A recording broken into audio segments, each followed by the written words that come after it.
Le nouveau coup de colère des agriculteurs, ils étaient environ 250 à prendre d'assaut une borne écotaxe cet après-midi près d'Arles pour protester contre la hausse des prélèvements. Lunel, ville verte, c'est en bonne voie. Pour ses agents, du moins, la ville privilégie les déplacements à vélo ou en voiture électrique. Et puis du handball pour terminer, le match nul consenti par le MAHB en déplacement à Dunkerque, 25 partout. Tracteurs, camions et grosses colères à l'appel des syndicats agricoles. 250 agriculteurs du Languedoc-Roussillon et de Provence-Alpes-Côte d'Azur se sont rassemblés à Arles cet après-midi. En ligne de mire, la borne écotaxe installée sur la nationale 113. Une manifestation pour dénoncer une nouvelle fois les prélèvements supplémentaires auxquels ils seront soumis dès le mois de janvier. Aujourd'hui, on voudrait ne serait-ce que pouvoir vivre notre production, on arrêterait d'être taxé. On est plumés comme des pigeons, on est plumés de tous les sens. C'est une honte, on a des familles à nourrir. Que Hollande redevienne le nom d'un fromage et pas d'un président. Voilà, merci. Ce qui est exprimé aujourd'hui, c'est le ras-le-bol des agriculteurs. Voilà. Et ce que nous demandons, c'est que le Premier ministre, le gouvernement, le président de la République entendent donc ce message-là, qui puisse permettre de redonner cette compétitivité que les agriculteurs ont tant besoin. On veut vivre du prix donc de nos produits, mais qu'on nous arrête de nous mettre des poids, des boulets donc à nos pieds qu'on ne peut plus supporter. Le ministre de l'Agriculture, une nouvelle fois, cible des critiques.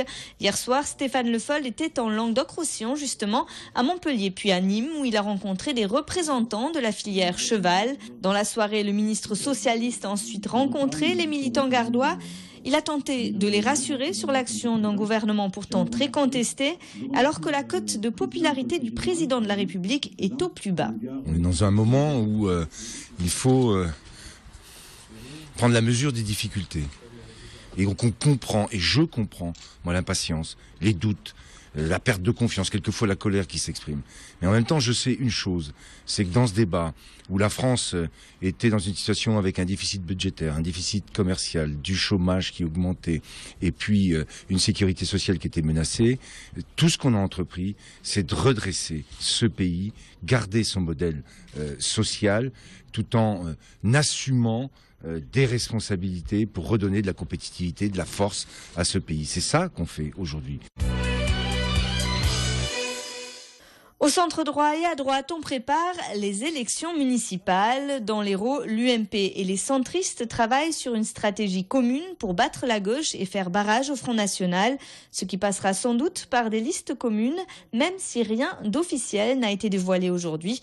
Alors que la semaine dernière, Anne Brissot avait été investie par l'UDI et le Modem pour briguer la mairie de Montpellier, avec Joseph Francis, candidat à la présidence de l'agglomération. Un ticket qu'une alliance avec l'UMP rendrait invalide.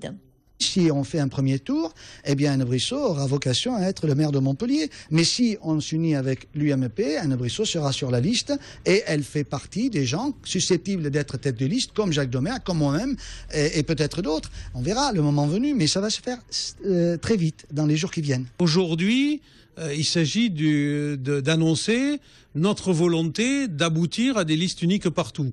Je crois qu'on n'est pas loin d'y être. Il reste 3 ou 4 cas sur lesquels il faut qu'on continue à négocier entre l'UDI et l'UMP. Mais pour le reste, on a quasiment des candidats uniques partout et ce sera confirmé dans les jours qui viennent. Lunel en selle pour une ville plus verte, alors que la création du principe d'Agenda 21 avait été adoptée en 1992 lors du sommet de la Terre à Rio. Depuis le mois de juin 2013, la commune a engagé un plan d'action en faveur du développement durable, un outil qui compte 88 actions concrètes à mener avec notamment l'utilisation de modes de déplacement doux pour les agents municipaux. Olivier Michel.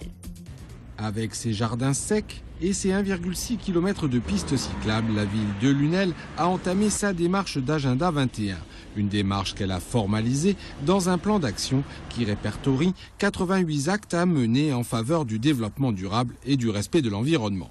Ça va de la récupération du papier en mairie, ça va de l'utilisation des vélos, c'est la gestion de l'éclairage public notamment. Dernière action en date pour le personnel de mairie, l'achat de 3 vélos de service et de Zoé, une voiture 100% électrique. Donc les deux avantages de l'utilisation, c'est d'une part localement de diminuer la pollution atmosphérique, et améliorer la qualité de l'air en ville.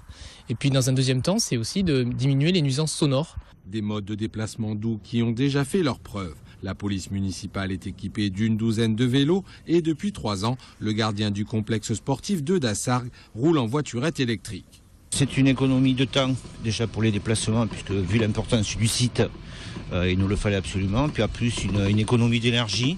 En ville déjà c'est un gain de temps au niveau de la circulation. Des petites rues qui sont difficilement accessibles en véhicule. Et puis un contact différent avec la population plus jeune. C'est un peu un facteur, un lien social on va dire avec eux. Pour l'heure, 50% des 88 actions du plan 2013 sont réalisées. La mise en place complexe de l'agenda 21 est-elle envisagée d'ici 3 ans?